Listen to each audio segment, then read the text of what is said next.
six will be fighting to decide which 4 of these 8 will move on to Friday's final round of the debate about batsmen 3 to 5 in the SportsMax Ultimate Cricket 11. Lara, Shandapol, Tendulkar, Sangakkara, Richards, Bradman, Ponting and Steve Smith all in, but only 4 can advance per the panel's picks. Welcome to day 4. It promises to be the most intriguing yet. Remember, your vote could be significant. You have 40% say in the overall decision. The zone team's view is valued at 30%, and the panelists also have a 30% say. Great to see the participation growing on www.sportsmax.tv/ultimate. The online viewing numbers still showing BC Lara at the number 1, the choice at the moment, 26.56.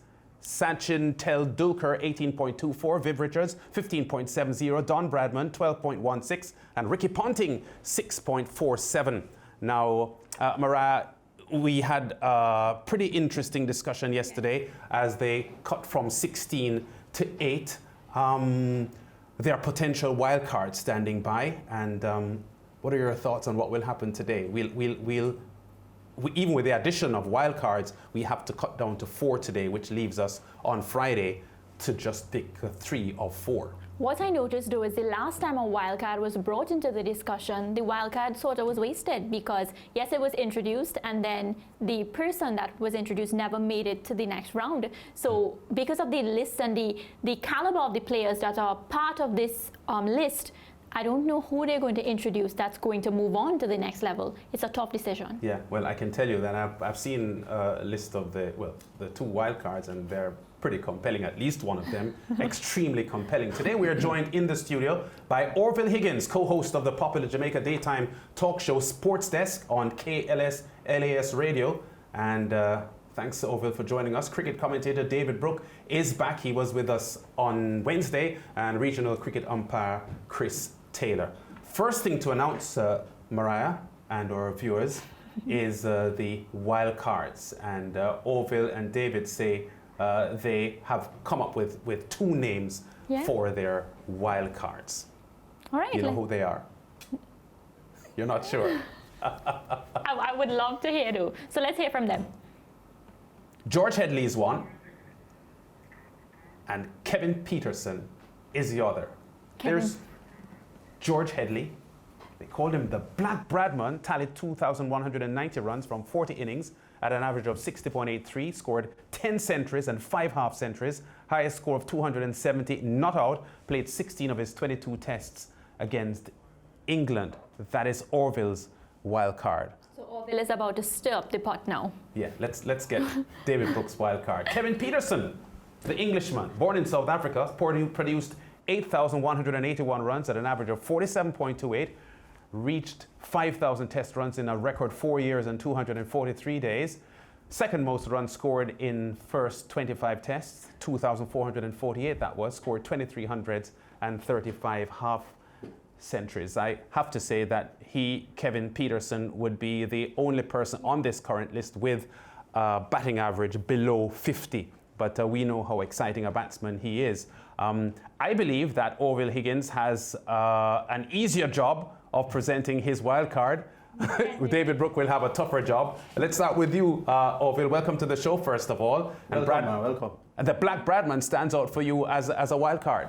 Yeah, it's. I understand the limitations. I mean, 22 test matches is always a very small sample size. You really would want him to play the kind of amount of tests that Bradman played. 40, 50 would give a true indication of a person's quality. But when you look at those numbers, an average of 60 in those 22 test matches is not an easy feat. I mean, that speaks to the quality of the man.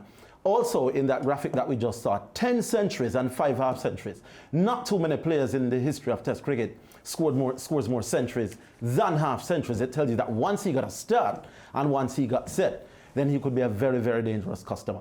Only a pity that World War II, kind of put a damper on his career in 1939. Otherwise, who knows what he could be. That average of 60 does it for me. It says that he can be special at his best in a way that not many players can. That average of 60 is one of the overall highest averages in the history of Test cricket. Yes, I understand the limitations with the 22 tests only, but it says to you that at his best, he was as good as most that has ever played the game. All Orville, so that means out of the 6 that we had so far, you felt like he needs to come in? I was wondering how he wasn't there to begin with. But George at least too good not to be at least considered for an all-time world position. Yeah, I take your point there, Orville. Let's get David Brook then on the value of having Kevin Peterson in, because David, welcome again. It's your wild card, isn't he?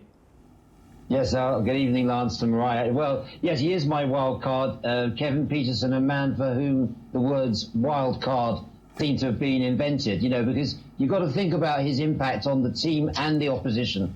As a team is playing against the team, and no one has the ability as KP to get under the skin of both the opposition, which is necessary, and I think can also play a crucial role in sort of bringing together his own side, because they'll be united against him, the ego of all the egos, a flamboyant player. With Chris Taylor and I were discussing with Chris Daring yesterday the number 5 position and saying, oh, is there someone who could fill that spot? Who better to fill the number 5 spot than the flamboyance of Kevin Peterson? With his stroke play, he's going to bring some acceleration and dynamism into that number 5 position. So yes, he's very much a wild card.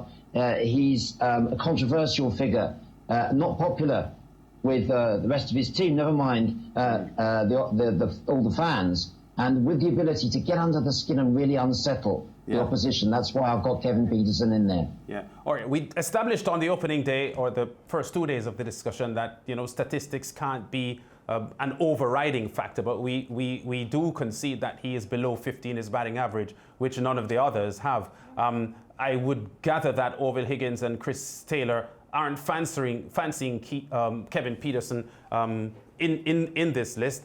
Chris Taylor, your thoughts on David's wild card before we get Orville's opinion on that?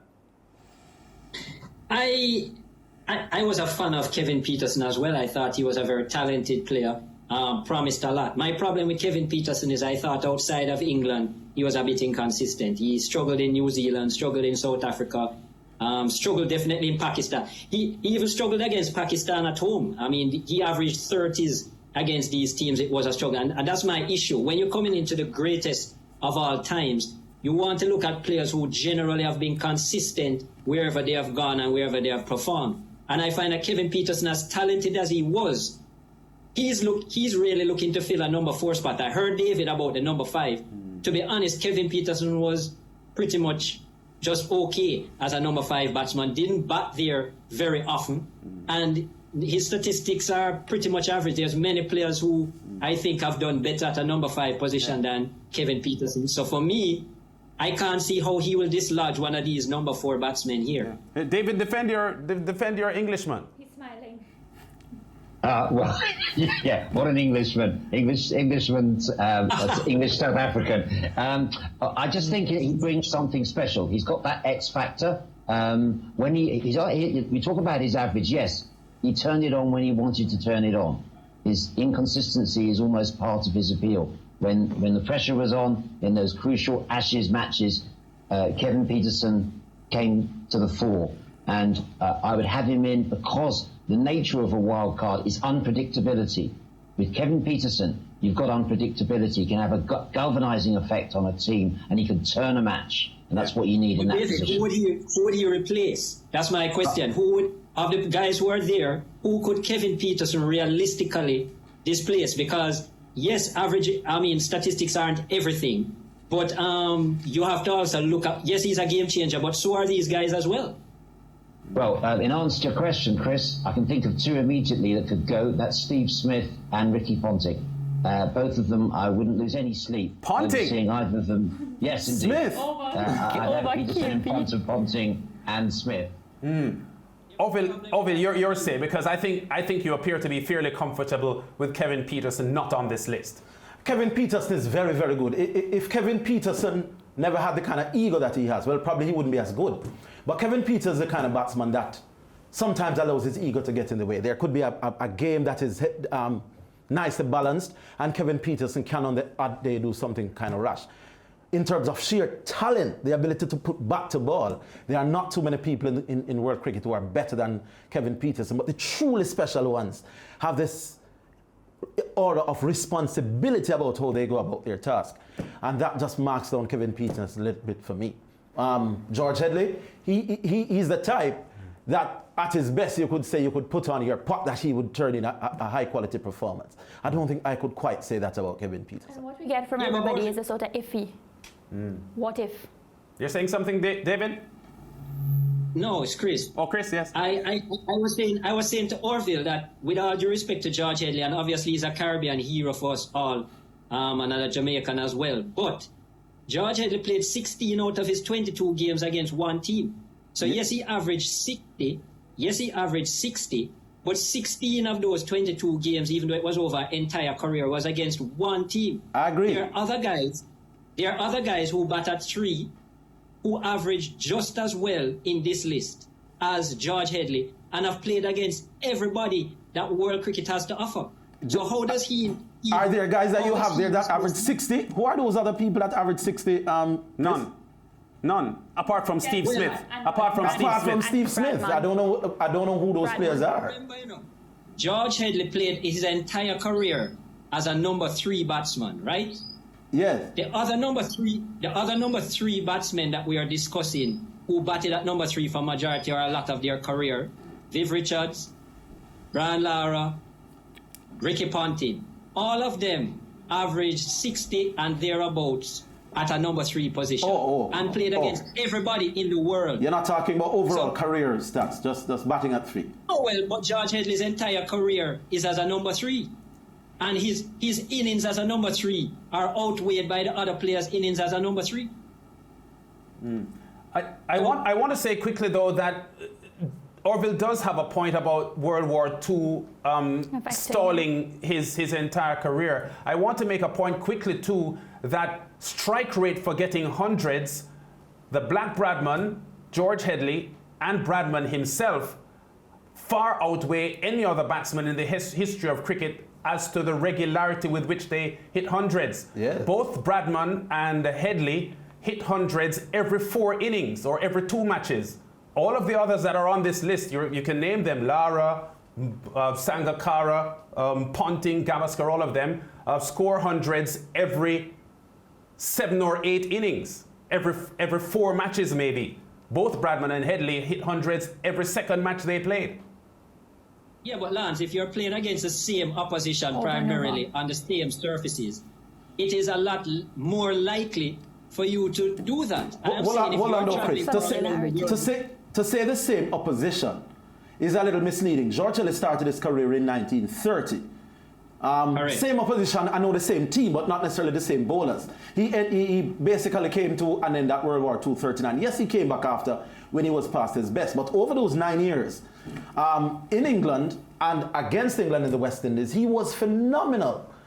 Didn't do all that well against Australia, to be honest. He averaged, I think, 70 odd against England and came down to, I think, high 30s against Australia, which is why he's my wild card, because you could nitpick his career. All I'm saying is that when he was at his best, which is where I judge all batsmen, he was not normal. As Kevin Peterson that we are discussing, Kevin Peterson shows that, yeah, I'm bordering on great. But George Headley says that at my best, I'm out of this world, which is why he gets in for me. Yeah, you are going heavily on the men of 7, 8 decades ago, Orville, and they haven't been very popular in this Ultimate 11 discussion for the most part. I know that by record you are a Bradman man. Yes, does Bradman make the 4 that we're going to decide on today for you, along with Headley?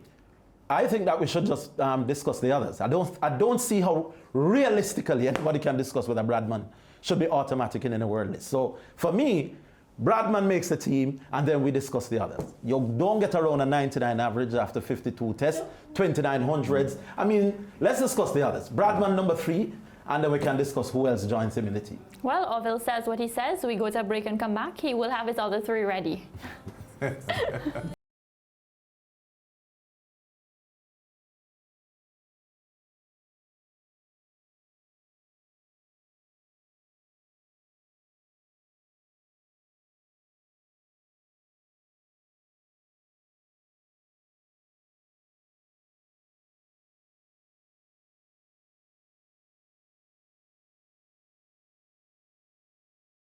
preceded him.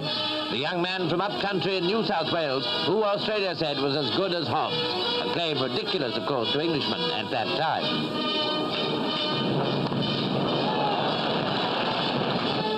Don came here and immediately started making centuries. Sir Don Bradman, the greatest Australian batsman of all time, and for many the greatest batsman of all time.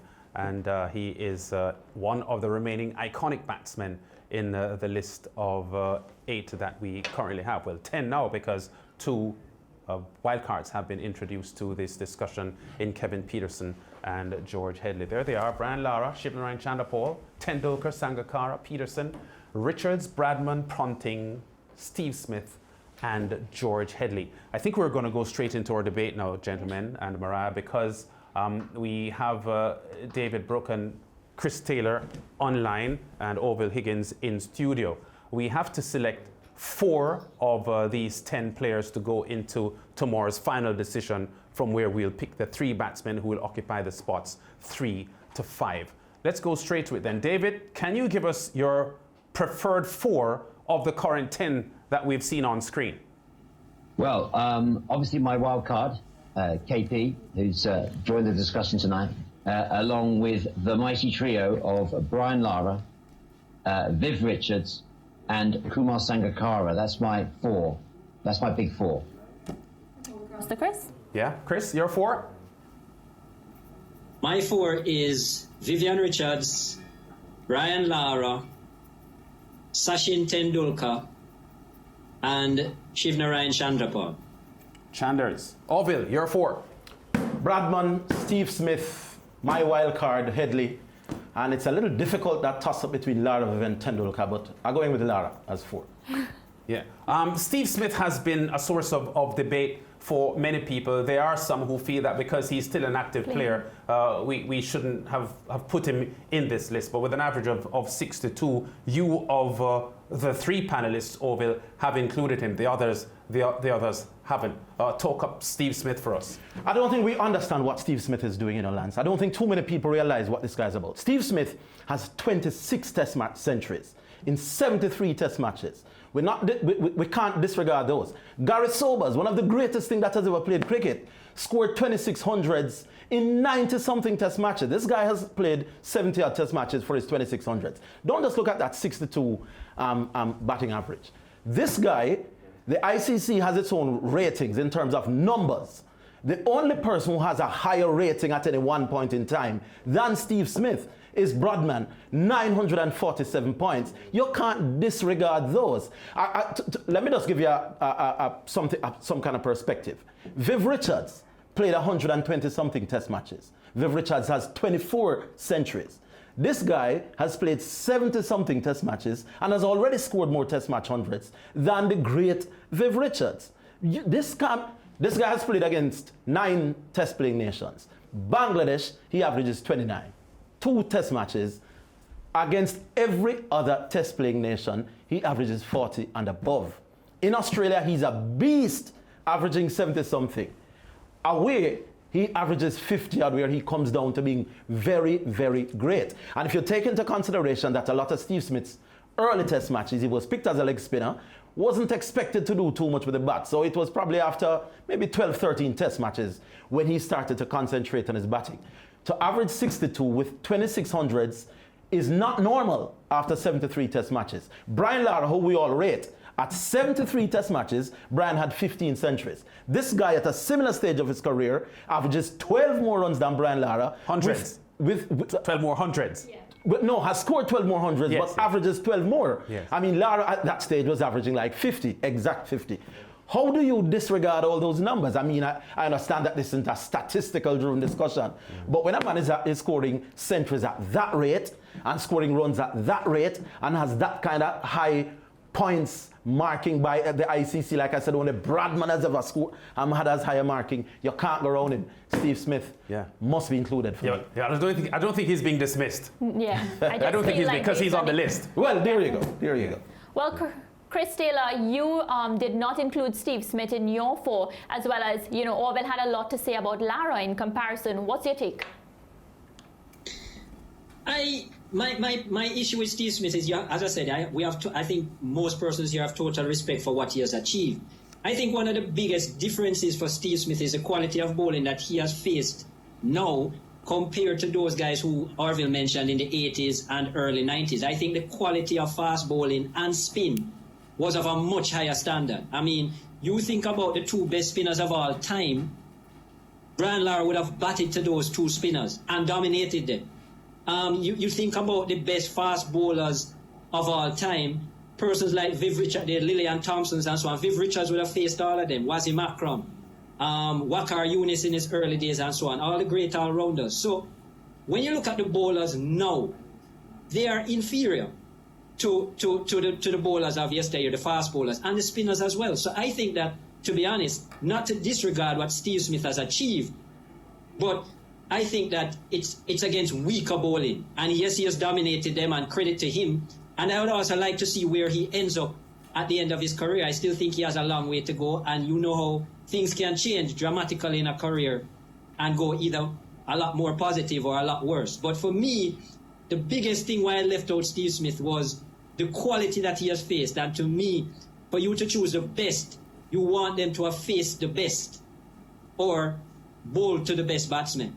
David, where do you stand on this? Are you with Chris or do you stand with Orville?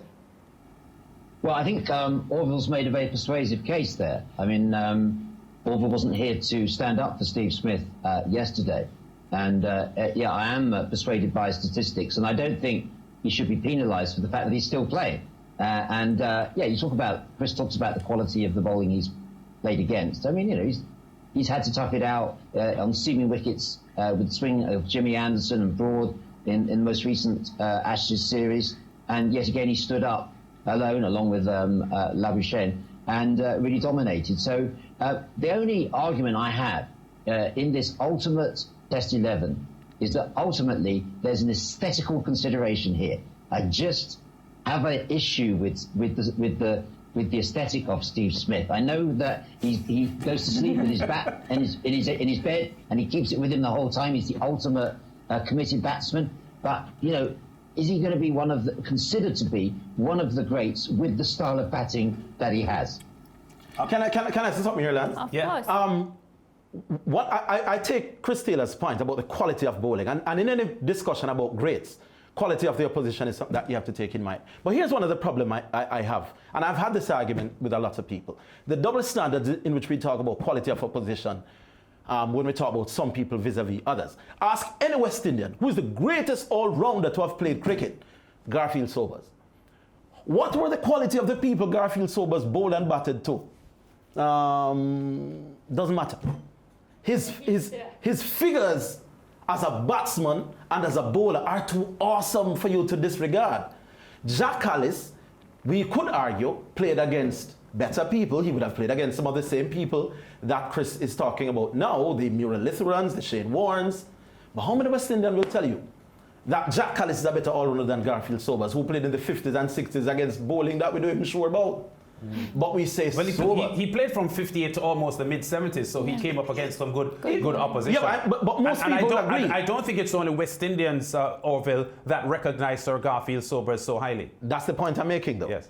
People just, I mean, he played until 74, but there was no Murray Lutheran, there was no Shane Warne, that quartet of West Indies pace attack. Bish and Betty. And he faced some spinners. But I'm saying, when we discuss Sobers, we look at what he did, and we say if a man can average 58 with a bat, a man can take 200 and something wickets at 30 something apiece, bowling 3 different styles, then he's supreme for me. So for me, quality of opposition at the test level will always be different, but it's what you do against who you're coming up against. Steve Smith, not normal. If it was marginal, then you could say no. But when you are 12 runs away from Brian Lara, or 10 away in terms of averages, when you have scored 12 more centuries than Lara at a similar stage, you have to get the edge for me. Well, David and Orville, based on what Chris has said, you know, he feels Shivnarine Chanderpaul, he's confident that he makes his 4. I'll start with David. What do you think about the fact that he's including Shivnarine Chanderpaul? Well, now, I think there's, when you're looking at the composition of the team, I think Chris makes a very good point about Shiv Chanderpaul, that, you know, if you wanted someone to bat for your life in a tricky situation, and we've got a lot of stroke players in this ultimate Test 11, then I can see the case for crab-like Shiv Chandrapal, sort of occupying the crease and making his way imperceptibly up to the three-figure margin. His great ability to remain not out, his amazing ability to give the strike to the tail enders at the other end, it does boost his figures, I think. I think his figures were boosted by his penchant to remain not out at the end of an innings. Sometimes I know that many people would slightly cuss him for that, giving away the strike too readily and remaining not out at the end. But he is worth his place in this shortlist because of that obstinacy, that ability to grind out an innings, which could be valuable in the context of this more flamboyant 11. Yeah. Orville, a quick comment from you here, because Chris, as he established yesterday, is very keen on batting people where they're accustomed to batting throughout their career. The flip side to that is that if you have Lara, Richards and Tendulkar, even if they didn't bat at number 5, you would put one of them at 5 instead of Shivnarine Chanderpaul. And I think that is where the debate may be going, because you don't have Chanderpaul among your 4. Why don't you? It's in comparison to who? Would I have Chanderpaul ahead of Lara, Viv, Tendulkar? No. For one simple reason. I'm looking for a test match batsman batting somewhere in that middle order, because for me it's not that big a difference batting 4 or 5. Maybe number 3 you could ask for specialists. But I want a batsman who can play me dual roles. So if this imaginary team is 200 for 2, you want your number 5 or your number 4 batsman to go out there and step it up to, as they say in Jamaican parlance, to beat ball. But you also want, if the score is 85 for 4, they can play that sheet anchor role. Now, Shiv does brilliantly at one of those 2 roles. The others, Lara, Tendulkar, Viv, I think are better able to adjust their games to play either defensive or attacking. And when their output innings by innings is as close as it is, because in terms of averages, there's not a lot to separate Lara, Tendulkar, Viv and Chanderpaul. But for me, Chanderpaul doesn't get in because Chanderpaul, generally, he does have occasions when he can score quickly. But for me, he's a little bit too one-dimensional in his approach to batting. And Chris, another comment, another criticism about Chanderpaul is he scores at a very slow pace. So what do you have to say now for yourself to defend this pick, Chanderpaul? But the funny thing about it is, I think that Shivnarine Chanderpaul has been one of the most adaptable batsmen that the world has seen. Shivnarine Chanderpaul has played many different roles in the West Indies team over his career. He has scored, the third fastest century at one stage. He scored a century of 69 balls. He's opened the innings in ODI cricket successfully. He's batted up and down the order. He has most of the significant partnerships or innings over the last 20 years has had Shivnarine Chanderpaul at the opposite end of the crease. I am definitely one for batting positions, and if what Orville said is true, that guys can bat at 3 and 3 and 4 and it's not a big difference, they can bat at 5 and 6, then why hasn't it happened? It hasn't happened. When you look at the careers of batsmen, batsmen who bat at 3, batsmen alternate between, generally, the number 3 batsmen bat at 3 or 4 generally. But you don't see a 3 or 4 batsman generally batting at 5 or 6, and you don't see a 5 and 6 batting at 3 and 4, and the statistics show that. All of those top number 3 batsmen, almost all of them struggle when they were pushed to a number 5 or 6 or whatever the case may be. Usually there's because a reason. Your number 3 and your number 4 are usually your best batsmen on the team. Usually they go down to 5 and 6 towards the end of their career or when the form is slipping away. But generally speaking, when they are in their Aki, as we say, they bat at 3 and 4. The Viv Richards, Bradmans, Headleys, Sachin, Lara, they go down the order usually when they are not as at the top of the game. So I'm not convinced that that's a fair comment there, Chris. Yeah, Chris. But Chris, if you look at it this way, a quick comment on this. This is a special team. This is not a normal team. So we just want to get clear from you. If you have a choice between Chanderpaul and Viv Richards, because he doesn't normally bat at 5, to bat that number 5 position, who will you choose? Shiv. You would choose Shiv. He's still bent on the final position. Mr. Brook, you saw a lot of IVA Richards, didn't you? I saw enough of IVA Richards, but I think that Viv Richards' strength was putting an opposition on the back foot. He's the most intimidating batsman I have ever seen in the history of the game. He's the only batsman I know that bowlers were intimidated by, and not the other way around, where fast bowlers intimidate batsmen. And for me, a number 3 batsman is a counter-attacking batsman, a batsman who pushes bowlers on the back foot and sets the trend, sets the tone for the rest of the innings. And for me, there is nobody better than Viv Richards in terms of doing that.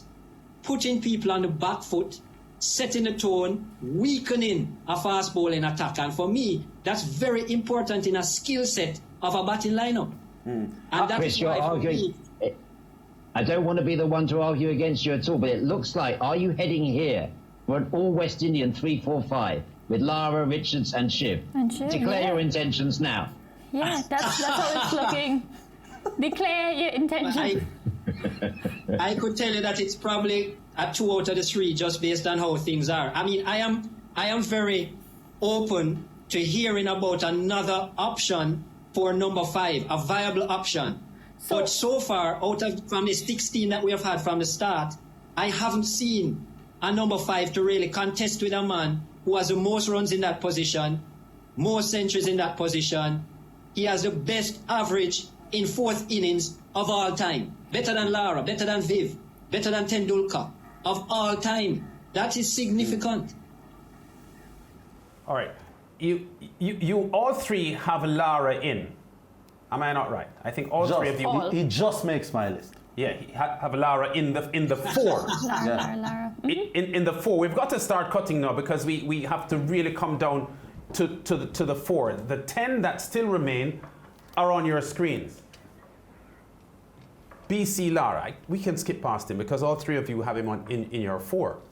So we can go past Lara and go to Shandapur. Vote on Shandapur. Is Chris the only one voting for Shandapur for the top 4 spot? Shandapur can't make the team, lads. David. Reluctantly, I have to vote against Shiv. I'm a huge admirer of him, but he just have to vote against him. I think his average has been inflated over the years by those not outs and not always batting for the team. I'm going to vote against him. So Shiv is out. No, Shiv is out because 2 of the 3 don't have Shiv. So Sachin Tendulkar, Orville. You had him in your 4. George Headley, Bradman, Smith, Lara. Those are my 4. So it's Bradman, Smith, no. Headley, Lara. But is my wild card allowed? Yeah. Well, you're voting for 4 now. And I can vote for my wild card. And you can, yes. Well, it will be Bradman, Headley, Smith and Lara, Smith. which is what you said. Right. So Tendulkar, Hush. Sorry. yes, so Tendulkar is out for Orville. Yeah. Chris, Tendulkar in or out? I have Tendulkar. Pardon? I have Tendulkar in. In. I have Sachin in. In. David, Tendulkar. In or out? I don't know what SportsMax's distribution is like in India. If I was to vote against the little master of Sachin Tendulkar, You'll be fine. I mean, maybe the criticism of him is that he went on a bit too long in searching for that 100th international century. Became painful to watch by the end, didn't it? It was drawn out, and that gets in the way of remembering what he was like in his peak, in his prime, which is probably what we should be remembering. So that's a no? He's out. He's out. Tendulkar is out then. Wow. Because two of the 3 had him out. All right, next person up is Kumar Sangakkara. Yes or no? Yes or no? Just yes or no for the panel.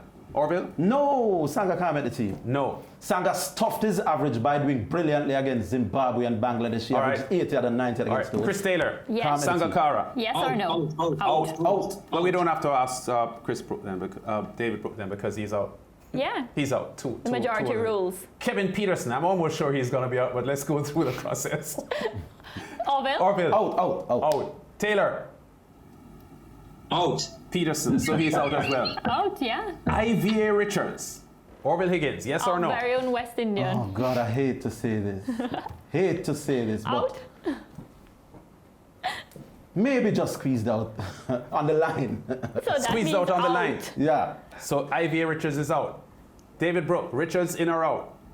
Definitely in. Intimidate all the opposition. Chris? In? No brainer. In. Okay, so he's in. Of course, Dave? not surprising. Don Bradman, Orville has him in. It's okay, Orville. We know that you have him in for sure. You made it very, very clear. Out for Taylor. Brook. Out. I'm sorry, he's 112 years old. You've got to draw the line somewhere. Wow. Bradman goes 99.9 test batting average, and he's omitted by our panelists. Wow. This is one savage. Ricky Ponting. David Brook, since you last spoke. Brook. Ponting. Ponting's never made my big four. Out. Out. Taylor. Ponting. Out. Oh, well, so we don't have to ask Orville then, because 2 out of 3 already say he's out. Steve Smith. I'm not asking Higgins because Higgins has him in. We actually have 4 left, which is what we are aiming for. Yeah. So do we stop the process of eliminating now? We because have to. Can we have a rethink on Bradman, please? Maybe you I need think another what wild Orville card. is suggesting is fair, because I don't think we had expected that we'd get to the 4 so quickly. So does anyone want to rethink between Bradman and the 2 left there, Smith and Headley? Those are the 2 that we hadn't discussed yet. What happened to the others? Yes, Smith Why and not Headley. Sachin? A rethink of Sachin. So it's No, I Smith, said, why Headley, Bradman? Viv. Why you saying Yeah, I Bradman? like that idea from Chris. I would they both be offer Sachin. tempted to put Sachin back in if there was a reprieve. Yes. Maybe the selection committee has been too brutal. So Yes. they both To each want other. him. So you'd prefer... We're so fixed on knifing each other's selections that we've ended up without a team. the rate we went. Okay. So in trying to assess Steve Smith and Headley, we are backpedaling to look at the others, and you're suggesting that you may not wipe Sachin Tendulkar out if you have to choose between Smith and Headley. Is that what you're saying? No, because I That's now great. looking to also fill that number 5 position and thing, and maybe, I think Sachin, certainly in terms of what he's done in his entire career against all opposition, I think he's done more than enough. Whereas the great Don, as great as his stats are, was limited in what he played against or who he played against. But here's the irony, Lance and the rest of the crew. I brought in George Headley as my wild card. I didn't know that George Headley would still be there and Don Bradman gone. I tell you what, I regret bringing in George Headley. Because you want because he Bradman. coming in mean Bradman gone, and that was never the intention. All right, so let's see. Our producers are suggesting that we have to make a decision here because we we have need 4. We have to have 4. So is it then that we're going to make a choice at this point between Tendulkar, Sachin, Smith. Sachin Tendulkar, Bradman, Smith, and Headley, to choose 1 from, or 2? Well, we need 4. I know, but so we've got to choose 2. So are we keeping Sachin? Let's vote on Steve Smith. Do we keep Steve Smith? Back in. Bring him back. David said David, you're bringing back who? Sachin.